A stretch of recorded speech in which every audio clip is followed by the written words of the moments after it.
Phil's an Everton fan. Hello, Phil. Hiya, how's it going? I'm good. I'm very well. How are you? Drained, heartbroken. Yeah.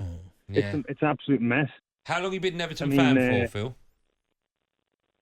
Well, all my life. I was 9 in 95 last time we had any real success. But I feel sorry for anyone younger than me. I mean, my brother's 10 years younger than me, so we've seen nothing but disappointment. You know what I mean? We've had a few false dawns, little bits of hope.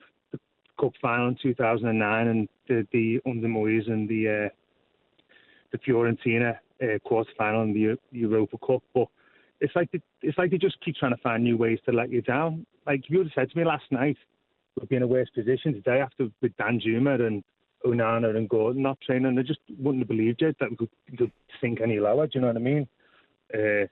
It's like some sort of psychological experiment that they're putting us all through to see how much we can take. Phil, let me ask you a question then, because it looks like there's three options. It looks like it could potentially be the next manager.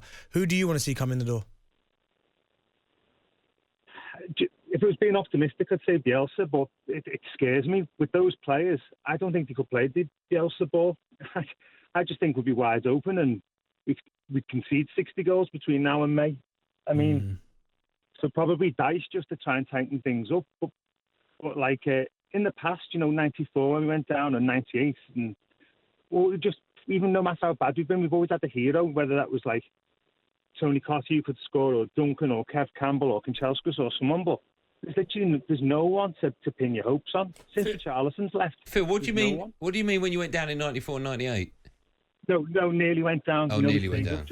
One of them was when Kevin Campbell came in and scored, didn't he? Scored a load of goals towards the end of the season.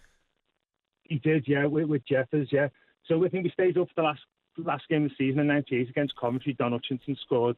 And in 94, we nearly went down 3-2 at Wimbledon. We just about stayed up on the last day of the season. Yeah, then. I remember that. But I never really ever felt... You always felt there was hope. You could come out fighting, do you know what I mean? But like last season, when we lost to Burnley away, you thought, this could be it. It didn't look like there was enough fight in the side. But do you know what, Phil? Phil, do you know what? I think that will be one thing though that Bielsa will change is the fight, because he won't accept let no one putting a shift in.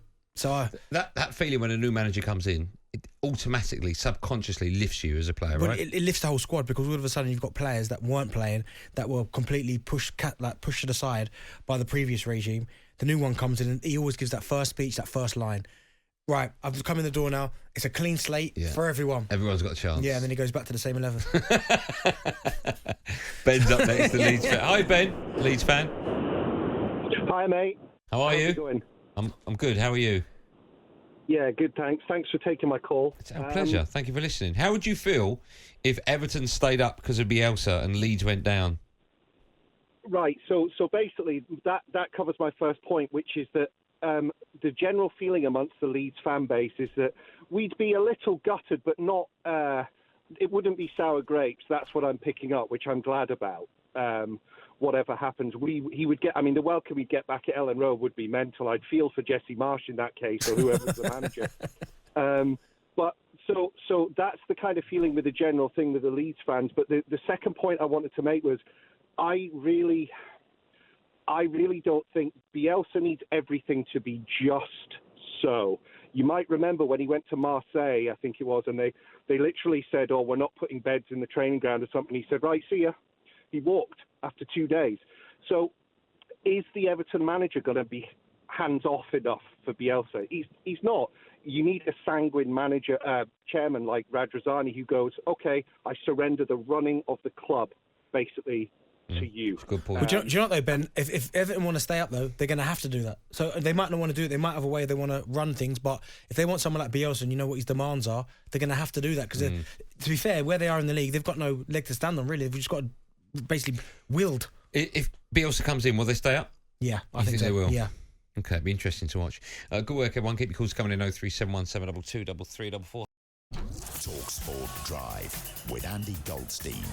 Monday to Friday afternoon from 4 on AM, on DAB, via the talkSPORT app and on your smart speaker. talkSPORT.